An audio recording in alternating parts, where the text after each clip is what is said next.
नमस्कार, मैं रुपेश। 2024 लोकसभा चुनाव के परिचर्चा के इस क्रम में आज हम जो चर्चा करने वाले हैं बिहार के एक बहुत ही महत्वपूर्ण सीट सुपौल। आइए हम राजेश प्रेम जी का स्वागत करते हैं और जानते हैं सुपौल का वर्तमान में क्या समीकरण चल रहा है। जी राजेश जी। बहुत बहुत आभार रुपेश जी। और सुपौल बहुत ही चर्चित सीट है। चर्चित सीट इसलिए है कि पप्पू यादव पति पत्नी का वो क्षेत्र रहा है। मधेपुरा से वो लड़ना चाहते थे, कभी वो पूर्णिया से लड़ना चाहते थे, वो कहानी अलग है, लेकिन सुपौल उनके लिए बहुत ही मजबूत सीट रहा है। और एक बार मोदी लहर में जब पूरे देश में मोदी मोदी हो रहा था, उस समय उनकी पत्नी, पप्पू यादव की पत्नी रंजीता रंजन वहां से चुनाव जीती थी 2014 में। जीतने की जी वजह जी। थी, एक वजह थी कि उस समय त्रिकोणीय मुकाबला हुआ था, जदयू अलग चुनाव लड़ रहा था, इस वजह से वो आसानी से जीत गई थी। हालांकि 2019 में वो बुरी तरीके से हार गई और हारने के बाद उनको कांग्रेस ने फिर भी इनाम दिया और छत्तीसगढ़ से राज्यसभा भेज दिया। इस बार ऐसा लग रहा था कि पप्पू यादव उस सीट से दावेदारी पेश करेंगे, लेकिन वो पूर्णिया में उलझ गए, तो पूरा भी नहीं गए। दिलेश्वर कामत पर जदयू ने फिर से भरोसा किया है, और इसलिए भरोसा किया है, जब त्रिकोणीय मुकाबला हो रहा था तो दूसरे नंबर पे बीजेपी नहीं थी वहां।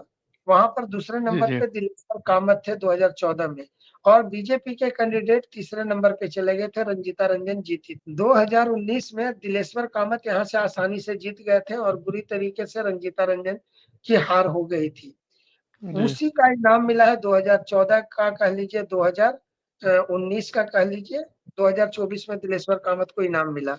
लेकिन मुश्किल क्या है वो आपको बताना चाह रहा हूँ दिलेश्वर कामत के लिए, कि जी। जी 2009 में जो पहले सांसद बने थे विश्व मोहन कुमार, क्योंकि 2008 में परिसीमन के बाद ये सीट अस्तित्व में आया था, जदयू के ही थे विश्व मोहन कुमार, वो उनका चेहरा बदल गया। 2014 में रंजीत रंजन आ गई।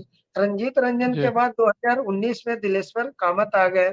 तो अब दिलेश्वर कामत 2024 में जो इतिहास बन रहा है इस क्षेत्र का, कि हर बार चेहरा बदल जा रहा है, तो चेहरा बदल गया तो इनके लिए मुश्किल हो जाएगा। जी। अब आ जाइए, राजद ने इस पर भरोसा किया है चंद्रहास चौपाल पर। चंद्रहास चौपाल यहाँ से एक विधानसभा क्षेत्र है सिंहेश्वर, वहां से वो विधायक है आरजेडी के। आरजेडी को ये सीट गई है, तो उन पर विश्वास जी किया है।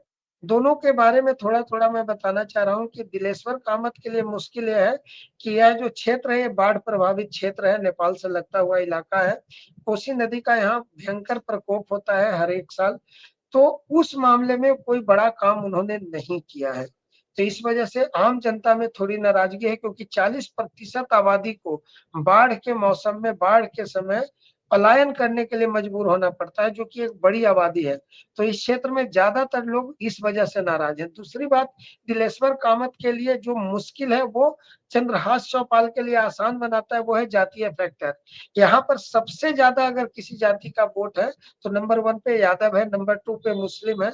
ये दोनों समीकरण उनके साथ है। तीसरा, इस बार राजद जी। ने जो नया प्रयोग किया चंद्रहास चौपाल को, उनको लाके खड़ा कर दिया, और वो दलित समाज से आते हैं।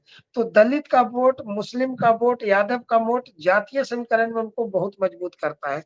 चौथे नंबर पे यहाँ पे फॉरवर्ड कास्ट है, सारी जो स्वर्ण जातियां उनको मिला के, और अन्य जी जी। जातियों का यहाँ पे लगभग जो है इतनी ही संख्या है थोड़ी। तो पांचवें नंबर पे अन्य जातियां आती है। तो कुल मिला के जातीय समीकरण पर चंद्रहास चौपाल फिट बैठ रहे हैं। दिलेश्वर कामत जो है पुराने इतिहास में तीसरी बार, मतलब 3 बार से लोग रिपीट नहीं हुए, हर बार चेहरा बदल गया, तो वहां पर गड़बड़ नजर आ रहा है। 2014 और 19 का जो आंकड़े हैं, जो मत प्रतिशत यहाँ पर पोल हुए थे और विभिन्न कैंडिडेट्स को मिले थे, उस हिसाब से थोड़ा सा हमारे दर्शकों को एक्सप्लेन कीजिए। देखिए 2019 की अगर हम बात करें तो दिलेश्वर कामत जी यहाँ से जीते थे, और दिलेश्वर कामत को 5,97,377 वोट मिले थे। जदयू के कैंडिडेट थे उसमें रंजीता रंजन, जो पप्पू यादव की पत्नी है, वो कांग्रेस से लड़ रही थी और वो हार गई थी, और उनको 3,30,554 वोट मिले थे। जो हार जीत का अंतर रहा था वो 2,66,853 वोट का रहा था।